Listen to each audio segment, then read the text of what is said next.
This is HFY Vanguard, and the endless dark humanity burns like a star. Our story begins now.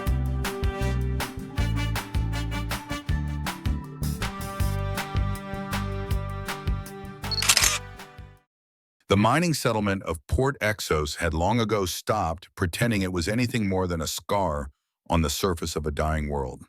The gray blocks of prefabricated housing units leaned against each other like crooked, decaying teeth.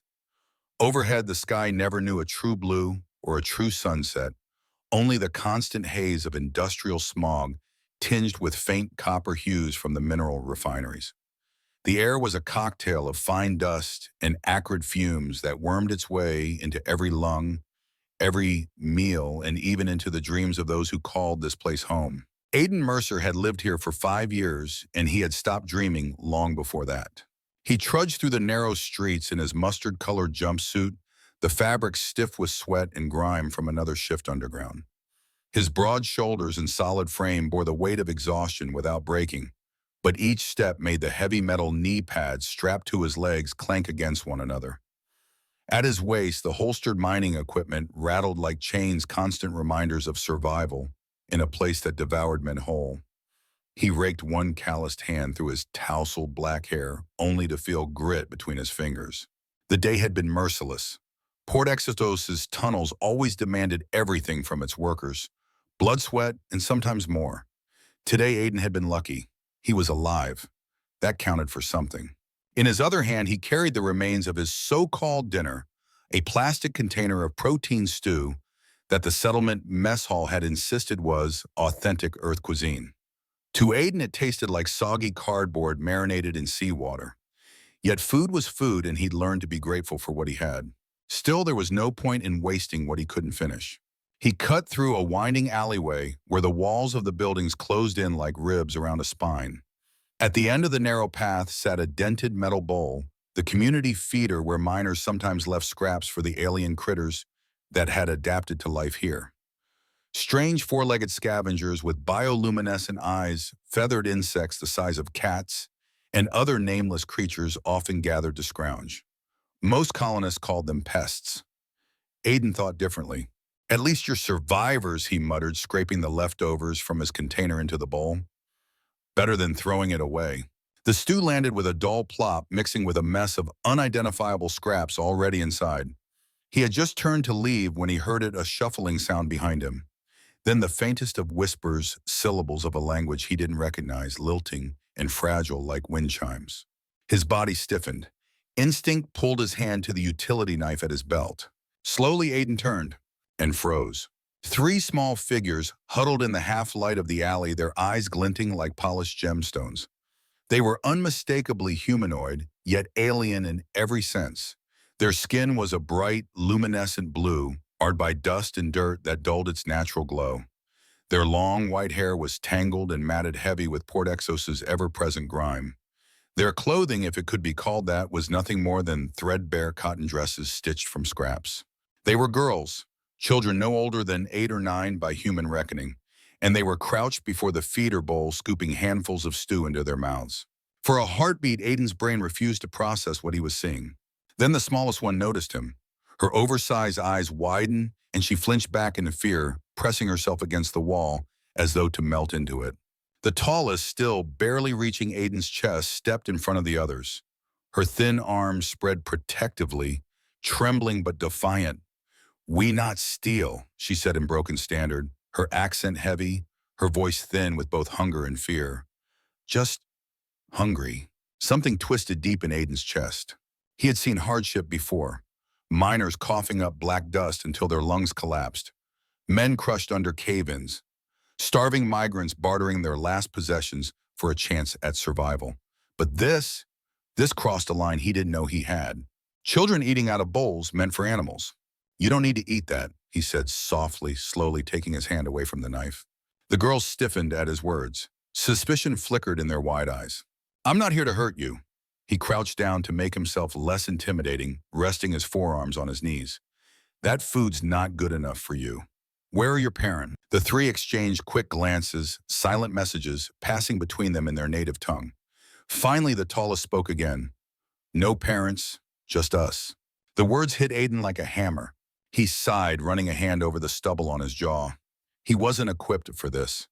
He was a miner, not a social worker. He didn't know how to raise kids, especially not alien ones, but he couldn't just walk away.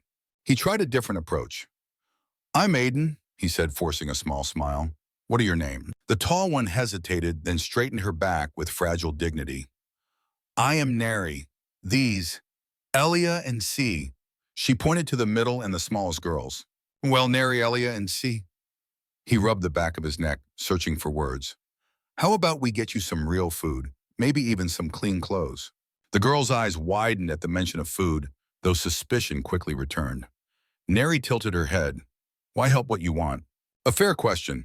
In Port Exos, nothing came without a price." "Because you're kids," Aiden answered simply. "And kids shouldn't eat from animal bowls. No strings attached." For a long moment, the alley was silent, except for the distant hum of mining machinery. The three girls huddled together, whispering in their musical language. Their voices rose and fell like a melody Aiden couldn't begin to interpret. Finally, Neri turned back to him. "We go with you, but we run, if bad things." Aiden nodded solemnly. "That's fair. I'd do the same." When he stood, the girls scrambled to their feet as well, staying close together like birds in a storm. As they followed him into the street, the sight drew stares. A broad-shouldered human miner leading three ragged, blue-skinned children was anything but ordinary. Aiden kept them close, his protective instincts flaring stronger than he expected. He hadn't felt this way in years, like someone depended on him for more than his ability to swing a pickaxe. The main thoroughfare loomed ahead, its neon signs flickering above pawn shops, clinics of dubious legality, and taverns that smelled of stale alcohol and regret. Somewhere among these cracked walls and flickering lights, there had to be a place where three alien girls could find shelter. Aiden glanced down at them again. Elia stumbled on the uneven ground, and Neri immediately reached back to steady her. The smallest TC clung to Neri's hand as though it were the only thing keeping her from vanishing into the dust. "Don't worry," he muttered under his breath, more to himself than to them. "We'll figure something out." It struck him then, as the grime of Port Exos pressed in from every side today, had started like every other. Another shift in the mines, another meal of tasteless stew, another night in a lonely bed. And yet in the space of a single alleyway, everything had changed. He didn't know it yet, but by stopping to feed strays, Aiden Mercer had stumbled into something far greater than himself, something that would shake the foundations of empires. For now, though, all he knew was this three alien children had chosen to trust him, and he could not let them down. The neon lights of Port Exos blurred together into a haze as Aiden led the three girls through the crowded streets. The settlement's main district was a patchwork of contradictions: pawnbrokers sitting beside medical clinics, taverns glowing with loud music across from dark alleys, where deals best left unspoken were struck. Everyone here was chasing survival, and survival left no room for kindness. The stares followed them. Miners paused mid-conversation to glare. Traders narrowed their eyes, and a group of off-duty mercenaries laughed under their breath as the blue-skinned children trailed behind Aiden. He ignored the looks. Let them wonder. Let them whisper. He wasn't about to abandon the girls now. Ahead, a flickering sign caught his attention. The letters glowed in standard, in three other alien scripts, stellar threads. A clothing shop tucked between a pawnbroker and a dubious-looking clinic with a blood-red cross painted over its door. "Here," Aiden muttered, steering the girls toward the entrance. A small bell jingled as he pushed the door open. Inside, the difference was jarring. Gone were the filthy streets and the choking dust. The shop was bright clean and organized with a precision that spoke of pride. Rows of clothing hung neatly sorted by species and size, while soft lighting gave the fabrics a subtle sheen. It smelled faintly of lavender oils, a rare luxury on this world. The girls froze, eyes wide at the sight of so much color and warmth. "Hello," Aiden called. A curtain at the back of the shop parted, and she stepped through. She was unmistakably of the same people as the girls' blue skin and white hair, but the resemblance stopped there. Where the children were frail and smudged with dirt, she was tall, poised, and radiant. Her figure was graceful, accentuated by a form-fitting dark blue dress lined with thin, silvery patterns that shimmered as she moved. Her long hair, tinged with purple at the tips, cascaded over her shoulders like a waterfall. Her violet eyes widened slightly at the sight of the unusual group. Can I help you? She asked, her voice melodic yet cautious. Aiden suddenly became aware of his stained jumpsuit, his disheveled hair, and the streaks of grime on his face. Standing here in her clean perfumed shop, he felt like a lump of coal in a room full of gemstones. He cleared his throat. These girls, they need new clothes. And probably a bath. Her gaze shifted from him to the children, and the sharp edge in her expression melted into something softer. She crossed the shop with unhurried grace and knelt before them, lowering herself to their level. "Hello, little ones," she said in their native clicking language. The words rolled off her tongue with ease, soft and familiar. The girls' faces lit up. They rushed forward, their voices tumbling over one another in a rapid flood of words. She listened, her violet eyes widening with every sentence until her lips parted slightly in astonishment. When she looked up at Aiden again, there was something new in her expression, something that resembled respect. "My name is Lena," she said. "These children tell me you found them eating from an animal feeder, that you offered to help them." Aiden shrugged uncomfortably, scratching at the back of his neck. Seemed like the right thing to do. Lena studied him with a penetrating gaze. In this place, the right thing is rarely done without expectation of reward. "What do you want in return, human?" "Nothing," Aiden said firmly. "They're kids. They needed help. End of story." The simplicity of his words seemed to startle her. For a brief moment, the corners of her lips curved into a faint smile, though she quickly masked it. She stood gracefully and turned to the girls. "Let's get you cleaned up and properly dressed." She gestured toward the back of the shop. The children followed eagerly, giggling with anticipation. As they disappeared behind the curtain, Aiden exhaled, realizing he'd been holding his breath. Left alone in the shop, he drifted among the clothing racks, feeling more out of place with every passing second. The fabrics were soft under his rough hands, the colors vibrant compared to the dull grays and browns he was used to. This world was not meant for men like him. And then there was her, Lena. The way her violet eyes had lingered on him, the subtle sway of her hips as she walked, the quiet authority she carried. She was nothing like the rough miners or cynical traders of Port Exos. She was different.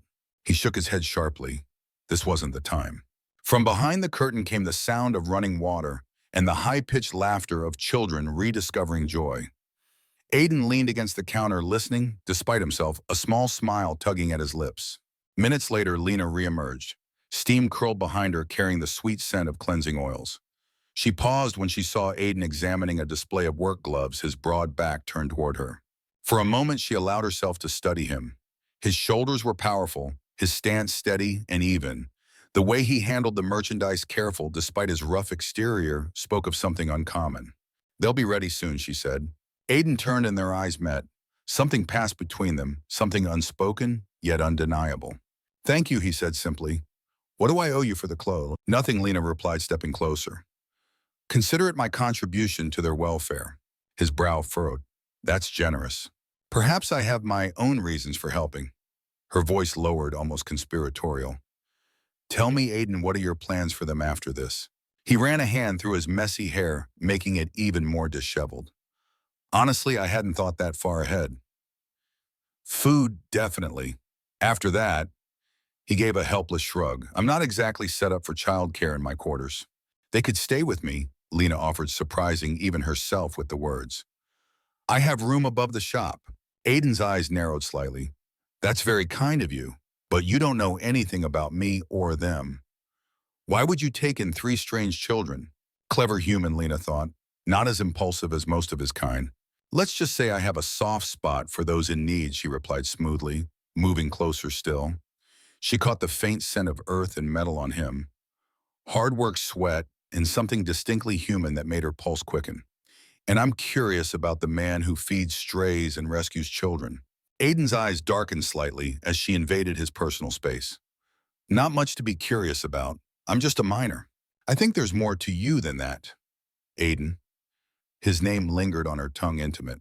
Most men in Port Exos would have walked past those children without a second glance. But this one had stopped. Helped. Protected. It made him different. A genuine laugh escaped her lips when he muttered something about miners being all bastards. For the first time in years, she found herself disarmed, amused. Something shifted between them in that moment. The air grew charged, electric. Lena stepped back, suddenly flustered. "I should check on the girls." Right, Aiden agreed, though neither of them moved immediately. When she finally turned away, her heart was beating faster than it should have. What was it about this human? His roughness, his honesty, or was it simply that he saw her? Not just her blue skin and exotic features, but her, whatever the reason, it was dangerous. Especially now. Behind the curtain, the girls were laughing as water splashed their voices high with delight. And Lena knew with a sinking certainty that something was coming, something that would test them all. She just didn't know how soon. The small washroom at the back of Stellar Threads was clouded with steam, the air thick with the soothing fragrance of cleansing oils. Lena knelt beside the copper basin, her elegant hands working with deliberate gentleness as she combed through Sai's matted white hair. The smallest girl squirmed at first nervous, but gradually relaxed as the grime washed away and the warmth of clean water replaced the filth of the alleys. "How long have you been on your own?" Lena asked softly in her native tongue. Neri, standing tall despite her youth, hesitated. Her protective eyes flicked toward Aaliyah and C before answering. "Since the raid, 2 cycles ago." Lena's hands stilled for just a moment. "The raid? What settlement?" Neri's gaze fell to the tiled floor. "Not settlement, home. Big home. With guards and servants. Bad men came. Fire everywhere. Mother told us run, hide." The words landed heavy like stones sinking into deep water. As the dirt rinsed away, Lena saw something beneath the blue skin, faint markings, intricate patterns of a slightly darker shade. At first she thought they were scars or tattoos, but when she brushed aside Neri's wet hair, her breath caught. There at the base of the girl's neck gleamed an unmistakable sigil, a crest formed of interwoven spirals and stars. Lena's heart hammered. The royal crest of House Valerian. Her hands trembled as she checked the other girls. Elia bore a smaller marking on her shoulder, and C's crest curled delicately behind her ear. All three carried the same symbol. Lena sat back on her heels, her violet eyes wide with shock. These weren't just orphans. These were the lost daughters of Azura, the princesses of House Valerian, a dynasty thought to have been slaughtered to the last child 2 years ago. She whispered the truth aloud, barely able to believe it herself. The princesses of Azura. Neri's eyes snapped to hers, sharp and commanding in a way no child should be. "No tell, bad men still looking." The authority in her voice, despite her small frame, sent a shiver down Lena's spine. It was the kind of authority born of lineage of destiny. This child wasn't merely surviving, she was carrying an entire kingdom's burden on her narrow shoulders. Lena nodded slowly, schooling her face into calm. "Your secret is safe with me." But her mind was racing. If these girls were who they appeared to be, then Port Exos was the last place they should have been found.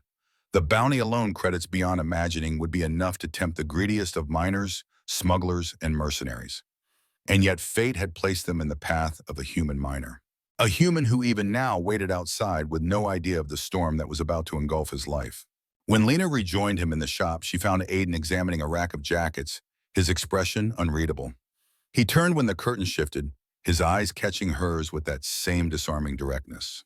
"They'll be ready soon," she said, her voice steadier than she felt. "Good." He hesitated, then added, "They look happier already. Cleaner clothes, full bellies, that's a start." Lena studied him for a long moment. He looked so out of place here, his jumpsuit grimy, his hands scarred, his jaw shadowed with stubble. And yet there was something in his eyes, an honesty she rarely saw in Port Exos. "You're not like the others here," she said before she could stop herself. Aiden raised an eyebrow. "Others, miners, traitors, the kind of men who would have walked past those girls without a glance." Aiden snorted. "Most men here are bastards." He seemed embarrassed at his own bluntness rubbing at the back of his neck. "Sorry, guess I'm not very diplomatic." To her surprise, Lena laughed. It was a warm, genuine sound that startled them both. She hadn't expected to laugh today, much less with a human miner. The laughter faded, replaced by a more serious tension. Lena stepped closer, lowering her voice. "Tell me, Aiden, if someone offered you enough credits to leave this rock forever to buy your own ship, a new life, would you take it?" His eyes narrowed, slightly wary. "Depends on what I'd have to do for it." "What if all you had to do was hand over 3 alien children?" Aiden's face hardened instantly, his voice dropping low and firm. "I don't trade in kids. I don't care if it's 3 credits or 3 million. I'm not that kind of man." Something in Lena's chest tightened painfully. She hadn't realized until that moment how desperately she needed to hear him say those words. "You don't even know who they are," she pressed, testing him. "Doesn't matter. They're kids. They deserve better than this place."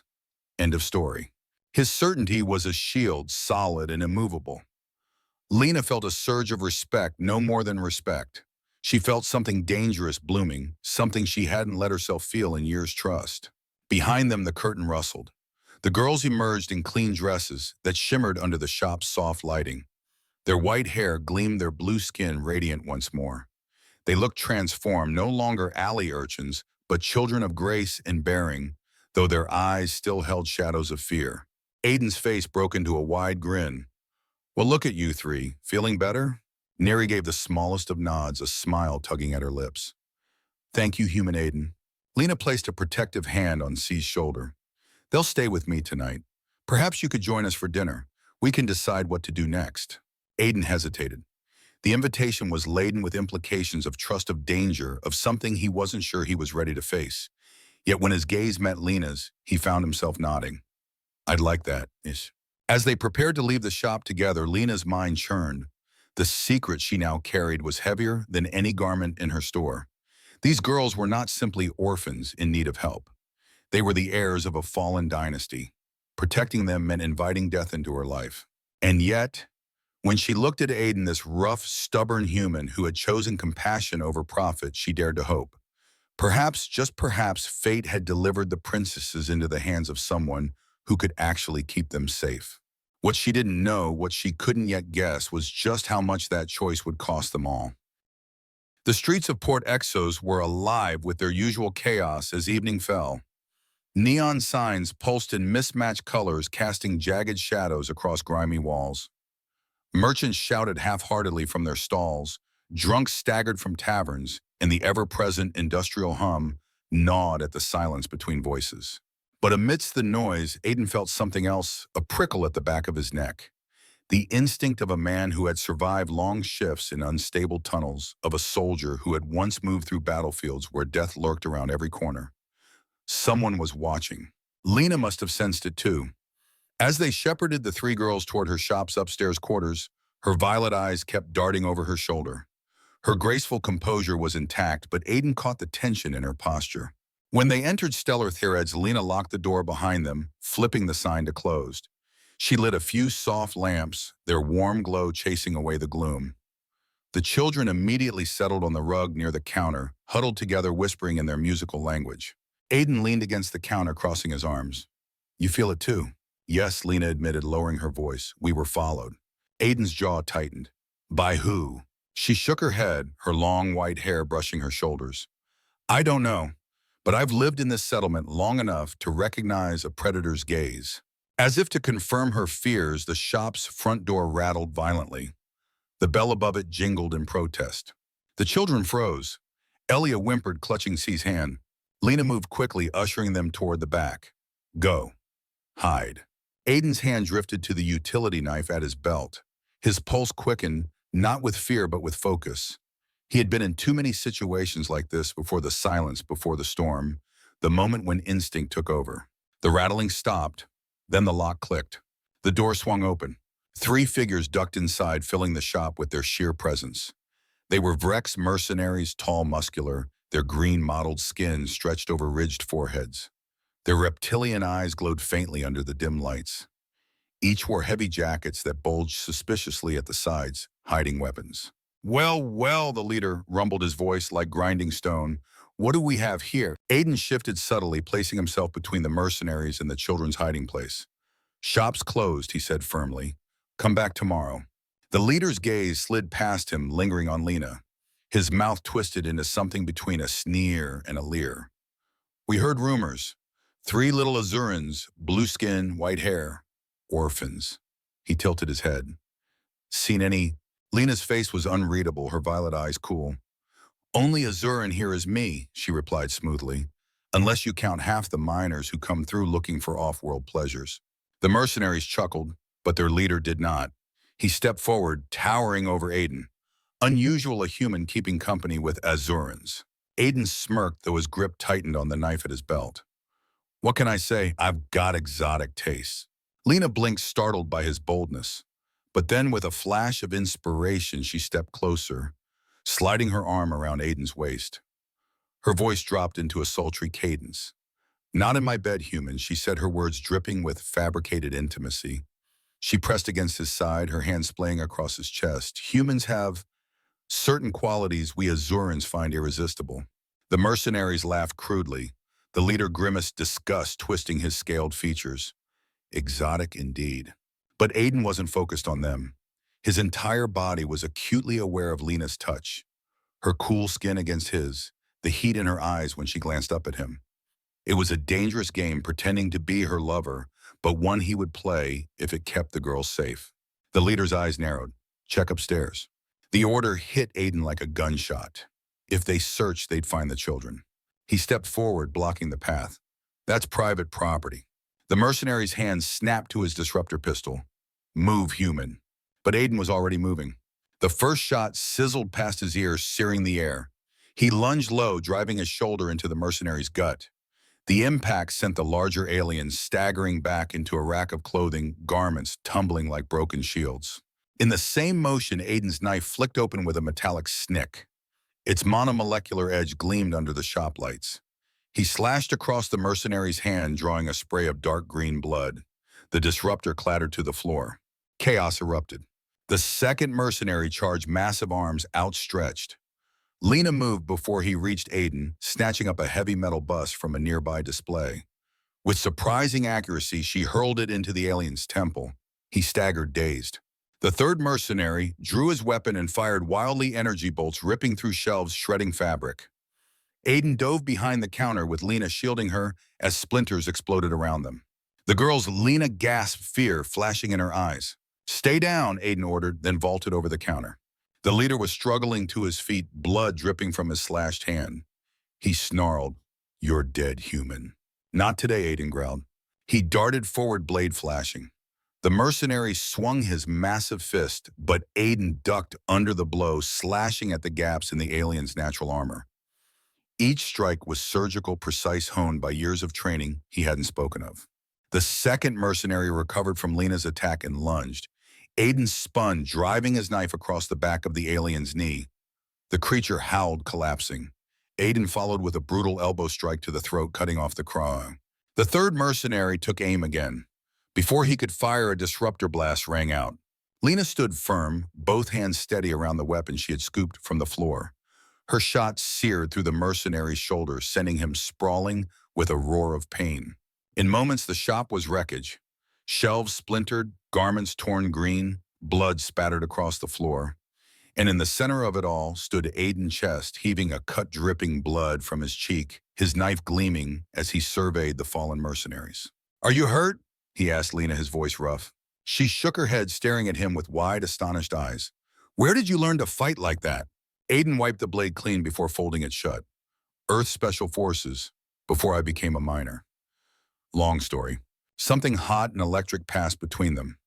Lena stepped closer, her violet eyes searching his face. Most men in Port Exos wouldn't risk their lives for children they just met. Aiden gave a half smile. Most men in Port Exos aren't worth much.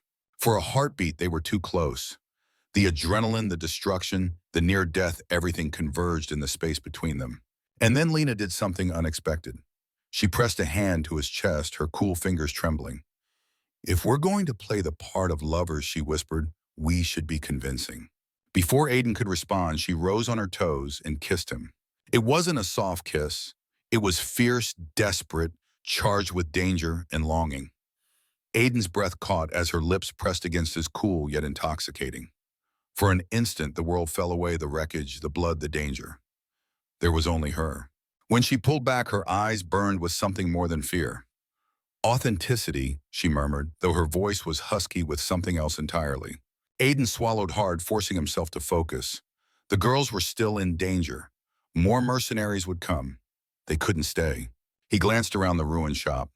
"Pack what you need. We're leaving tonight." Lena nodded, her expression steeled once more.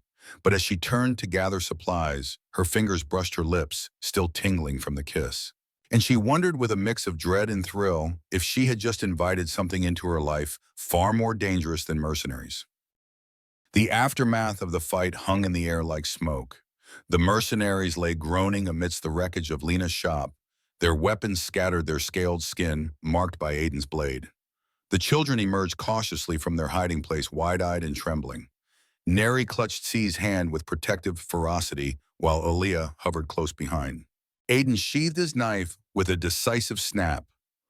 "They'll send more," he said grimly. "This won't stop here." Lena's violet eyes swept across the ruined shop she had built with years of painstaking work.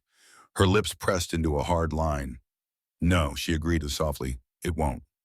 Then she straightened her composure, returning with surprising speed. "We'll need supplies and transport." "The docks," Aiden said immediately. "Cargo shuttles leave for Helios Station every cycle. If we move fast, we can be on the next one before word spreads." The girls tensed at the word Helios, exchanging wary glances. Aiden caught the shift but said nothing. Right now, survival came first.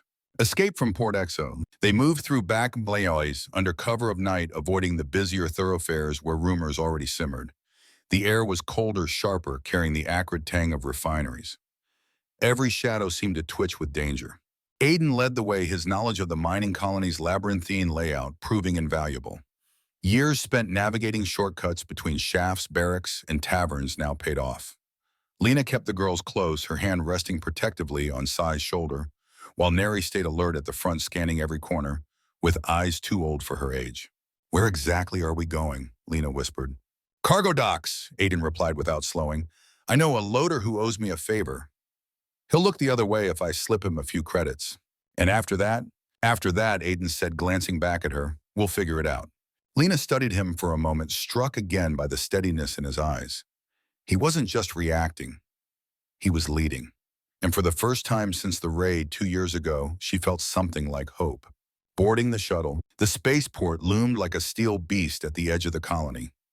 Cargo cranes groaned as they lifted massive containers, while shuttles hummed on their pads, their engines bathing the tarmac in heat. The workers here barely spared them a glance. Port Exos was always bustling, always desperate, and people had learned not to ask questions.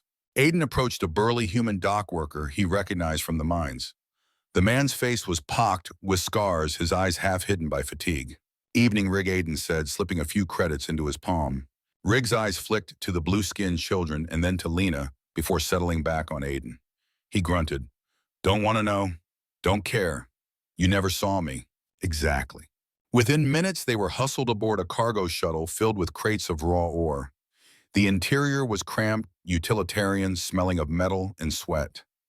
Aiden guided the girls to a corner, arranging sacks of canvas as makeshift bedding. As the engines rumbled to life, Lena sat beside him on a narrow bench, her cool hand brushing his. "You could have walked away," she said quietly. "Not a chance." His fingers tightened around hers. Their eyes met, the roar of the engines fading into the background. Something unspoken passed between them, trust fragile but real. Arrival at Helios Station. Helios Station was a world unto itself. Hanging in orbit like a massive metal spider, its 8 docking arms stretched from a glowing central hub. The artificial daylight cycle bathed the structure in sterile white light, illuminating docking bays bustling with ships of every shape and size. As the shuttle docked at the outermost arm reserved for industrial transports, Aiden felt the weight of eyes again. Helios was busier, more diverse, and infinitely more dangerous than Port Exos. Here anyone could be an ally or a predator. "Stay close," he murmured to the girls as they blended into the stream of workers. Lena walked beside him, her elegant presence drawing curious glances, but she kept her head high every inch, the dignified Azuran. The lower levels of the station were a maze of narrow corridors, crowded marketplaces, and neon-lit stalls, where everything from exotic food to illegal weapons could be purchased. The air was thick with the sense of spices, sweat, and ozone. "You know this place well," Lena observed as Aiden navigated confidently through shortcuts and side passages. "Did a 6-month contract here before Port Exos," Aiden explained. "Station maintenance. Not glamorous, but you learn all the back doors." The girls huddled together on a bench in the modest hostel they finally secured. It was small but clean, with 2 beds and a tiny washroom. The kind of place transient workers used to catch a night's rest before moving on. As the children settled, Neri approached with hesitant steps, her solemn eyes fixed on Aiden. "Need tell you something." Aiden knelt to her level. "Go ahead." We go Port Exos because close here. Mother told us if bad things go Helios. Fine vault. Lena's breath caught. Vault. Neri nodded firmly. Family vault. For emergencies. I know codes. In memory. She tapped her chest. Lena's violet eyes widened. A Valyrian royal vault. On Helios Station. What's inside, Aiden asked. Credits. Weapons. Proof. Neri's small face hardened, her voice steady beyond her years. Proof who killed our family. Mother said vault has recordings. Shows everything. The room fell silent. The implications were staggering. Not only did these girls carry the bloodline of a fallen dynasty, but they also held the key to exposing the man who had destroyed it. Before Aiden could speak, a knock rattled the door. Captain Voss. Aiden's knife was in his hand instantly. Lena pulled the girls behind her, clutching the disruptor she had taken from the mercenaries. Aiden checked the security viewer. On the other side stood an elderly alien with leathery gray skin, his white hair a wild halo. He wore the practical clothing of a seasoned spacer, well-worn but meticulously maintained. Who is it? Lena whispered. Don't know, Aiden replied. Some old captain, doesn't look armed. Against his better judgment, he opened the door a crack. Can I help you? The old alien's amber eyes twinkled. The name's Captain T.K. Voss. I believe you're transporting precious cargo that interests me greatly. Aiden's grip on the knife tightened. I don't know what you're talking about. 3 young Azuran royals, Voss said calmly. Last of the Valyrian line, hunted by every bounty hunter in the sector. From behind, Aiden Neri gasped. She darted forward, her small voice trembling. Captain Voss. The old alien's stern face softened. Princess Naranthal, you've grown since I last saw you. You know him, Aiden asked, still blocking the doorway. Neri nodded. Mother's pilot. For secret trips. I served House Valyrian, 30 years. Voss confirmed, his voice thick with loyalty. I've been searching ever since the coup, praying rumors of survival were true. Lena studied him sharply. If you're loyal, why approach us now? Because Port Exos was compromised the moment you fought those mercenaries, Voss replied. And Helios will be soon. The usurpers have agents everywhere. They've doubled the bounty already. Convenient timing. Aiden muttered, suspicion etched in his face. Necessity, Voss countered. He looked directly at Neri. You have the access codes, don't you, child? Neri's solemn nod was all the answer he needed. Then we must move quickly, Voss urged. The vault won't stay hidden long. If we're to reclaim the Valyrian legacy, we need what lies inside. Aiden and Lena exchanged a long-waited glance. An entire conversation passed without words, fierce suspicion, but also inevitability. Finally, Aiden stepped aside. Come in. But if this is a trap, then you'll kill me. Voss finished calmly. I'd expect nothing less from the man who faced down 3 Vrex mercenaries with a mining knife. He extended a gnarled hand. Your reputation precedes you, Mr. Mercer. Aiden clasped it warily. And if you're lying, Captain, it ends here. Voss's smile was grim. Then let's make sure it doesn't. The pieces were moving. A miner turned protector, a shopkeeper with secrets of her own, 3 royal children carrying the weight of an empire, and a loyal captain who had returned from the shadows. The path forward was dangerous, perhaps suicidal, but in Lena's chest something stirred a flame that had nearly died since the fall of her people. For the first time in years, she dared to believe.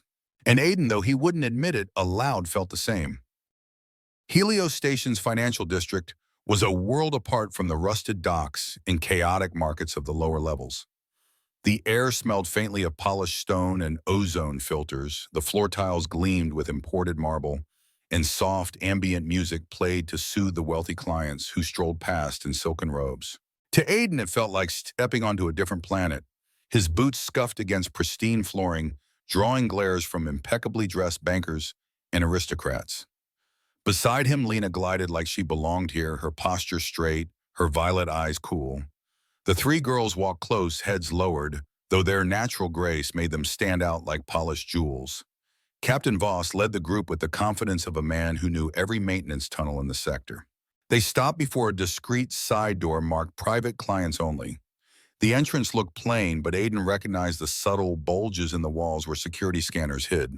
This is it, Voss murmured. He gestured to Neri. Princess, your turn. Neri's small frame straightened her chin, lifting with the poise of royalty. She stepped forward and placed her hand against the biometric panel. A soft light scanned her palm, followed by a melodic chime. Genetic verification complete, a mechanical voice intoned. Voice code required. Neri closed her eyes, then spoke in the ancient dialect of her people, a series of lilting syllables that rolled off her tongue like song. The door unlocked with a hiss. Aiden's heart thudded as they entered the private elevator. His knife was warm in his palm, though he kept it sheathed. He couldn't shake the feeling that eyes were already on them. The elevator carried them down into the station's underbelly, deeper than most citizens ever knew existed. At last, the doors opened onto a circular chamber glowing with soft blue light. The walls curved like the inside of a seashell, lined with sealed compartments that shimmered faintly. At the center stood a pedestal. As they stepped closer, it lit up, projecting a holographic figure, a woman of striking elegance, her features unmistakably Azaran. The three girls gasped in unison. Mother Tsi cried, rushing forward. "It's a recording," Lena whispered, gently catching the little one before she collided with the light. The hologram smiled as though it truly saw them. "My daughters, if you are hearing this, then the worst has come to pass. I pray you are safe, and in the company of allies." Neri's small voice trembled. "We are mother." But the recording continued, unaware of her reply. "Contained within this vault are the records that prove the architect of our destruction. High Chancellor Morton betrayed us, orchestrating the coup to seize our holdings in the Outer Rim. The financial ledgers and security footage stored here will be enough to bring him to justice if you live long enough to use them." Voss muttered a curse under his breath. "Morton, I knew that snake had his claws deeper than he let on." The hologram flickered again. "You will also find access codes to our hidden accounts, weapons, and documents establishing a government in exile. The future of Azura rests with you, Al, my beloved daughters. Above all, remember this fine happiness where you can." "That is my final wish." The projection faded. Aiden swallowed hard, then moved to the console. "Let's get this evidence copied before someone—" A cold voice cut through the chamber. "Too late. Morton arrives." They spun toward the vault entrance.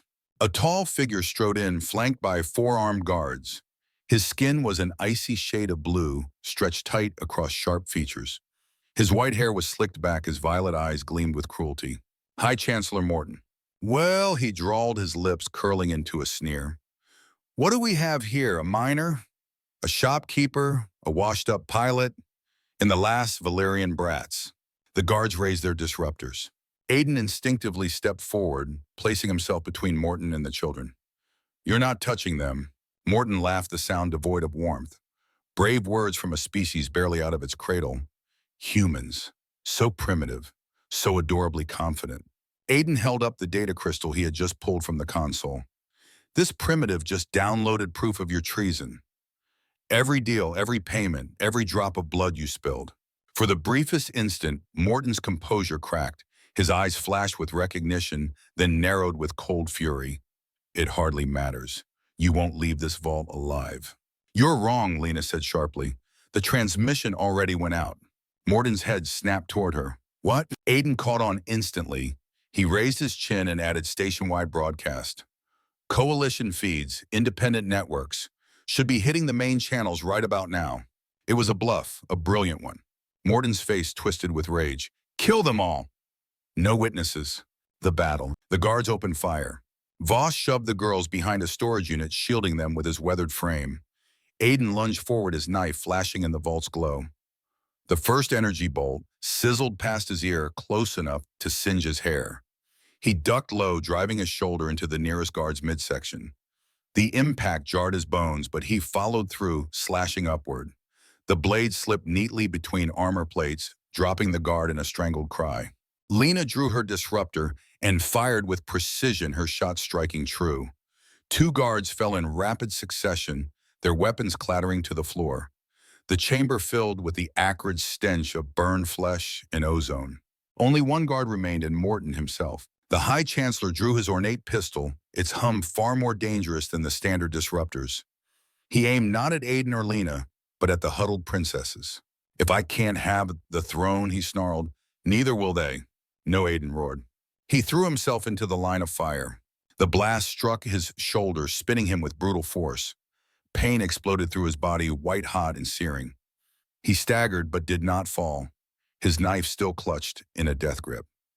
Using the momentum, he hurled it with every ounce of strength he had left. The blade embedded itself in Morton's forearm. The Chancellor howled, dropping his weapon. Lena fired again her disruptor bolt, catching the last guard squarely in the chest. He collapsed, twitching. Voss surged forward with surprising speed for his age, seizing Morton's fallen pistol and training it on its owner. For 30 years of loyal service to House Valerian, he growled, his amber eyes blazing. This is justice long overdue. Wait! The command came from Neri. She stepped from behind the storage unit, her small frame radiating authority far beyond her years. Her chin lifted, her voice clear. He faces trial, proper trial, as Mother would want. The chamber fell silent. Even Morton's ragged breathing seemed to fade. Voss hesitated, then lowered the weapon with a respectful nod. As you wish, Your Highness. Aftermath. Aiden sagged against the console, clutching his burned shoulder. Lena was at his side in an instant, her cool hands tearing strips of fabric to staunch the wound. Stupid, brave human, she whispered, her voice trembling despite her calm. What were you thinking? Wasn't Aiden gritted through clenched teeth, just reacted. You saved them, Lena said softly. Her violet eyes met his, shimmering with something deeper. You took a blast meant for children you met yesterday. Aiden managed a weak grin. Couldn't let anything happen to our girls. Her breath caught at the words. Our girls. Before she could reply, alarms blared through the vault. The fight had triggered station security. Red lights strobed, sirens wailed, and automated announcements ordered civilians to evacuate. Voss snapped restraints onto Morton's wrist with cold efficiency. We need to leave. Now, my ship is prepped and waiting. The evidence, Lena asked, helping Aiden to his feet. The broadcast bluff, Aiden panted. We make it real once we're off this station. Neri clutched the precious data crystal, her eyes hard with resolve. We have what we need, Mother's justice. Together, they fled the vault, dragging Morton with them. The pristine halls of the financial district erupted with chaos. Security drones deploying, citizens screaming, guards rushing to respond. Voss led them through service corridors, his knowledge of the station their only hope. Aiden stumbled once, nearly collapsing, but Lena's arm was around him, steadying him. Their eyes met briefly, and in that glance was everything: pain, gratitude, desire, and the knowledge that their lives were forever intertwined. A turning point. They burst into the private docking bay where Voss's ship awaited a sleek but unassuming transport called the Starlight Wanderer. The ramp was already lowered, the engines thrumming. Go, Voss barked. The girls scrambled up the ramp, followed by Lena and Aiden. Behind them, the shouts of station security grew louder. Shots echoed in the distance. As the ramp closed and the ship lifted from the dock, Aiden slumped into a seat, his breathing ragged. Lena knelt beside him, pressing fresh bandages against his shoulder. Her hands lingered longer than necessary, her touch gentle. You'll live, she murmured, her eyes shimmering. But you'll have a scar to remember your heroics. Aiden chuckled weakly. Worth it. For what? He glanced toward the girls huddled together, clutching each other with fragile strength. Then back at her. For family. Unexpected, complicated, perfect. Her lips parted, her expression softening into something dangerously tender. And for the first time since her world had burned, Lena believed she had found not just a cause worth fighting for, but a man worth trusting with her heart. The Starlight Wanderer tore free from Helios Station's gravity well, its engines burning bright as it surged into open space. Behind them, alarms still echoed through the comm security, scrambling orders blaring, but the sleek vessel slipped past the perimeter before the blockade could lock down. Aiden slumped against the cabin wall, his injured shoulder throbbing. Each pulse of pain was a reminder of the disruptor blast that could have ended him, but he was alive. He glanced across the cabin where Lena was binding his wound with steady hands, her cool fingers brushing his skin in a way that set his heart racing despite the pain. You'll live, she said, softly, though her eyes betrayed the worry she tried to hide. Aiden smirked through the ache. Guess you're stuck with me then. Her lips curved in the faintest smile. Perhaps I don't mind. The girls huddled together nearby, their small forms wrapped in blankets, eyes heavy with exhaustion. Yet even in their weariness, they carried themselves with quiet dignity. Neri sat upright as if already practicing the role destiny had forced upon her. Elia leaned against her shoulder, and Sai's head rested in her lap, the youngest drifting into sleep with the ease of a child who finally felt safe. Captain Voss piloted with the surety of long years, his weathered hands flying across the controls. Morton sat bound behind him, wrists shackled, his icy gaze burning with silent fury. Every so often, he tugged at the restraints, but they held fast. Destination, Aiden asked, breaking the silence. New Aurora, Voss replied without looking back. A colony beyond coalition reach. Safe haven for those still loyal to House Valerian. Safe, Lena echoed quietly as though testing the word on her tongue. It felt fragile, almost foreign. A new dynamic. In the cramped passenger cabin, time stretched. The stars streaked past as the ship prepared for hyperspace. Aiden leaned back, fatigue tugging at his eyelids, but he forced himself to stay alert. Too much was at stake to surrender to sleep. Lena, however, stayed at his side, her hand lingering on his bandaged shoulder. You were reckless, she whispered, her voice low, so the girls couldn't hear. Maybe, Aiden admitted, but I'd do it again. She shook her head, her silver-white hair falling forward to frame her face. You don't even know them. Why risk your life for children who aren't yours? His gaze flicked to the sleeping girls, then back to her. Because no child deserves to grow up believing the universe is nothing but cruelty. Because they needed someone, and I was there. Her chest tightened at the raw honesty in his voice. Stupid human, she whispered, but her words carried no venom. If anything, they sounded like affection. Their eyes locked, and in that fragile moment, everything unsaid filled the silence. Gratitude, desire, and a dawning recognition that their lives had become entangled beyond escape. The princess's burden. When the ship finally stabilized, Neri approached, her young face solemn. She bowed her head slightly, not as a child, but as a leader addressing her protector. You fought like royal guards, she said, her formal cadence making her sound older than her years. Aiden tilted his head, surprised. You've seen guards fight. I remember, Neri replied, her eyes glinting. Mother said never forget who we are, even in hiding. Her words struck Aiden deep, heavier than any wound. This girl, barely taller than his chest, carried the weight of an entire bloodline. He knelt so his gaze was level with hers. Then don't forget this, either you're not alone anymore. You've got me, and Lena, and Voss. We'll keep you safe. Neri studied him for a long moment, then nodded gravely. Then you are guardian now. Human guardian of Valerian line. The title landed like a crown on his shoulders. Aiden wasn't sure he deserved it, but when he glanced at Lena, he found only approval shining in her eyes. The vault's true. Later in the cockpit, Voss activated the ship's secure systems. The data crystal glowed in the interface, projecting reams of damning evidence. Morton's secret financial dealings, security recordings of the coup messages signed with his personal seal. Lena stood with her arms crossed, her expression fierce. This is enough to dismantle him. Enough to rally the loyalists. Morton sneered from his restraints. Evidence means nothing without power. The council won't believe the word of children, a traitor pilot, and a filthy human. Aiden stepped forward, his dark eyes hard as steel.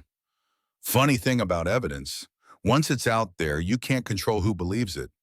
The coalition, the independents, every rival you've ever made, they'll see it, and they'll know. Morton bared his teeth. You think they'll rally behind 3 frightened girls? They'll use them, chew them up, spit them out, just as I should have done. Before Aiden could move, Neri's voice cut through like a blade. They are not frightened, she said, stepping into the cockpit. Her chin lifted, her young face regal. We are Valerian, and we will rise again. For the first time, Morton faltered. Even bound, even powerless, he seemed to feel the weight of destiny pressing against him. Across the stars, the Starlight Wanderer slipped into hyperspace with a shudder. Stars stretched into brilliant lines, then collapsed into the void of faster-than-light travel. The hum of the engines filled the silence. Aiden sat with Alina in the passenger cabin, exhaustion pulling at them both. The girls slept nearby, curled together like cubs under blankets. Voss remained at the helm, ever watchful. You've lost a lot, Aiden murmured, studying Lena's profile in the dim light. Her eyes softened, though sorrow lingered in their depths. My people, my world, my family. She paused, then added more quietly, until now. Aiden's heart skipped. Until now, her gaze met his, luminous and unwavering. Perhaps fate has given me a new family, one I didn't expect. For a long moment, they simply looked at each other. Then without words, she leaned in. Their lips met, tender at first, then deepening. It was no longer a kiss of disguise, no longer for show. It was real. It was hungry. It was a promise. When they parted, breathless, Lena rested her forehead against his. Humans, she whispered with fond exasperation. Always finding love in the middle of chaos. Aiden chuckled softly, wincing at the pull on his injured shoulder. One of our better qualities. Arrival at New Aurora. Days later, the Starlight Wanderer emerged from hyperspace above a verdant world wrapped in clouds of silver and green. New Aurora. Unlike the barren mines of Port Exos or the sterile quarters of Helios, this planet breathed life. Oceans glittered, forests stretched like emerald seas, and faint clusters of settlements dotted the landscape below. This is where we rebuild, Voss declared, pride swelling in his rough voice. The loyalists wait here. They'll rally behind the princesses. The girls pressed against the viewport wide-eyed. For the first time since their home burned, they saw a world that could be theirs again. Aiden stood beside them, his broad frame dwarfing their small figures. Pretty place, he said softly. Better than a mining pit. Neri glanced up at him, her eyes solemn yet hopeful. You stay with us. Aiden didn't hesitate. For as long as you need me. Lena's cool hand slipped into his. Then perhaps forever. The future. The landing was smooth, the ramp lowering onto soft soil that smelled of rain. A group of loyalist Azurans waited, their postures respectful as they bowed before the three princesses. Word spread quickly the bloodline had survived. Morton was dragged away in chains, his icy sneer failing to hide his fear. He would face trial as Neri commanded justice, not vengeance. But in the midst of it all, Aiden and Lena stood slightly apart, watching as the children were welcomed like the royalty they were. Quite the turn, Aiden muttered, from minor to guardian of princesses. Lena smiled, her violet eyes shimmering. From shopkeeper to whatever I am now. Perhaps protector of a human with more courage than sense. He laughed low and warm. Guess we're both in over our heads. Perhaps, she leaned closer, her lips brushing his ear. But maybe that's where we belong. Together. Aiden's heart thudded. He had spent years alone, buried in stone and dust, convinced life had nothing left for him but survival. Now he stood on the soil of a new world, with three princesses clinging to his promise, and a woman who made him believe in more than survival. For the first time in years, he looked ahead and saw a possibility. Epilogue. Stray. That night, under the alien stars of New Aurora, Aiden sat outside the settlement, the cool air brushing his skin. The girls were asleep inside, their soft breaths filling the small quarters. Lena rested nearby, her head against his shoulder, her presence steady and warm. He thought back to that first night in Port Exos, to a filthy alley, to a dented feeder bowl, to a decision so small it should have meant nothing. A man leaving scraps for strays, and yet it had meant everything. Because from that single act of kindness, he had found a family. He had helped change the fate of an empire. And he had discovered, to his own astonishment, that humanity's greatest strength wasn't its weapons or its cunning or even its stubbornness. It was its heart. Best decision I ever made, he murmured. Lena tilted her face up toward his. What was leaving those leftovers? She laughed softly, her cool lips brushing his cheek. Human, she whispered with affection. Such soft hearts beneath those hard exteriors. Only for the right people, Aiden replied, pulling her closer. Above them, the stars burned bright, promising a future both uncertain and boundless. A future of justice, a family of love. And Aiden Mercer, the miner who fed strays, was ready to meet it.